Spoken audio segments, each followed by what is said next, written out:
السلام عليكم ورحمة الله وبركاته على أحلى وأجمل إخوات. في البداية ما ننساش نصلي على النبي محمد صلى الله عليه وسلم.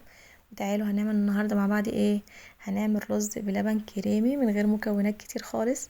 ويلا بينا نشوف هنعمل مع بعض معايا 2.5 كوباية من الرز، غسلاهم كويس، وهبدأ أجيب حلة على النار وأحط فيها الرز.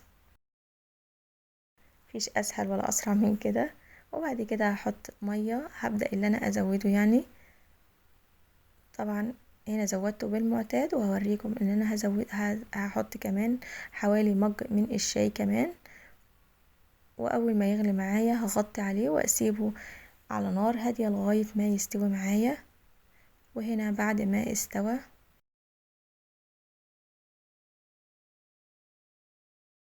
طبعا زي ما احنا شايفين مع بعض كده مستوي اكتر من المعتاد شوية عشان عايزاه يبقى كريمي كده معايا. وهنا معايا 3 كيلو ما شاء الله اللهم بارك من اللبن. هبدأ احط كوباية من السكر، طبعا السكر حسب الرغبة، والكل كيلو لبن باكت من الفانيليا، ما تكتريش فانيليا عشان ما يمررش معاكي.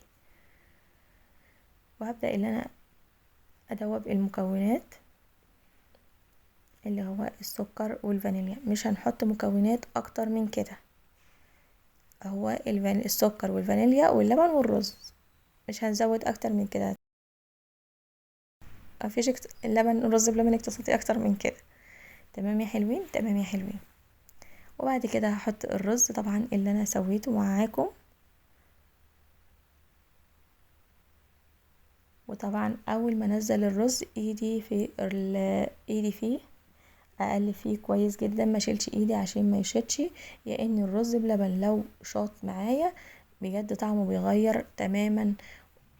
يعني نحافظ عليه كده، احنا مكلفينه طبعا لبن والله المستعان.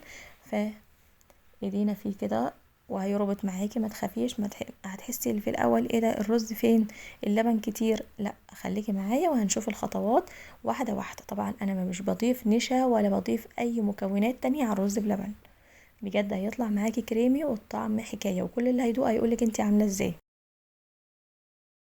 هنا بقلب فيه بوريكم الخطوات واحده واحده. هنا بدأ يتقل معايا شويه، زي ما احنا شايفين الرز بدأ يبان من اللبن زي ما احنا شايفين كده. برضو ايدي فيه.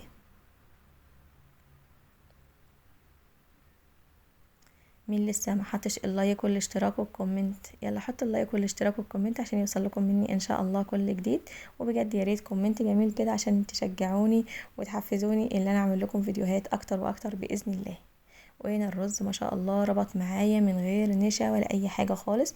انا بكتفي بالنشا اللي بينزل من الرز بس، ده كفيل جدا ان هو يربط لي الرز بلبن زي ما احنا شايفين مع بعض كده. لان انا بعمله لما بدوقه بالنشا، انا بصراحه عمري ما عملت رز بلبن بالنشا، بس لما بدوقه بالنشا بحس ان انا باكل رز بمهلبيه، يعني يبقى رز بمهلبيه. لا احنا عايزين نستطعم رز بلبن كده ويبقى ناكل حاجه طبيعيه كده. فبجد جربيه بالطريقه دي وهيعجبك جدا، وعلى ضمانتي ان شاء الله باذن الله. هنا خلاص بدأ يتقل معايا زي ما انا بوريكم كده، انا مشيت معاكم خطوه بخطوه. وهنا خلاص هنبدأ نغرف الرز بلبن. ايه رأيكم في الشكل؟ ما شاء الله اللهم بارك. طبعا بيبقى فيه اللبن على الوش كده تقيل كده، فبروح جايه غرفاه وواخده شويه على الطبق كده من فوق، عشان يبقى اللي ياكل يبقى كريمي معاه وجميل كده زي ما احنا شايفين. طبعا اي بولة عندك، اي طبق عندك اللي انت عايزه تغرفي فيه اغرفي فيه. انا غرفت في كذا حاجه، كان عندي طواجن فخار صغيره غرفت فيها، الاطباق اللي احنا شايفينها كان عندي كاسات. طبعا دي حاجه ترجع لك انت. وطبعا زي ما احنا اتفقنا في اول الفيديو ان السكر حسب الرغبه، اول ما بيدوب معاكي بتدوقي، لو كده السكر مظبوط معاكي خلاص بتكملي، لو السكر مش مظبوط معاكي بتعملي ايه؟ بتظبطي السكر بتاعك وبعد كده تبداي تنزلي بالرز، لان احنا اهم حاجه يبقى السكر اسفه يبقى دايب معايا. وبعد كده هنا معايا طاجن بعبيه كده وبحطه تحت الشوايه، بجد الولاد عندي بيعشقوه اكتر من الرز بلبن عادي. وهنا ما شاء الله اللهم بارك الكمية اللي احنا عملناها مع بعض.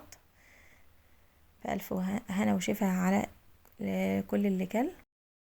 وهنا ما شاء الله هو لسه بارد، بوريكم القوام بتاعه، ما كانش لسه برد معايا، وهوريه لكم بعده برضو بعد ما يبرد ان شاء الله. وهنا الطاجن اللي احنا عملناه مع بعض دلوقتي.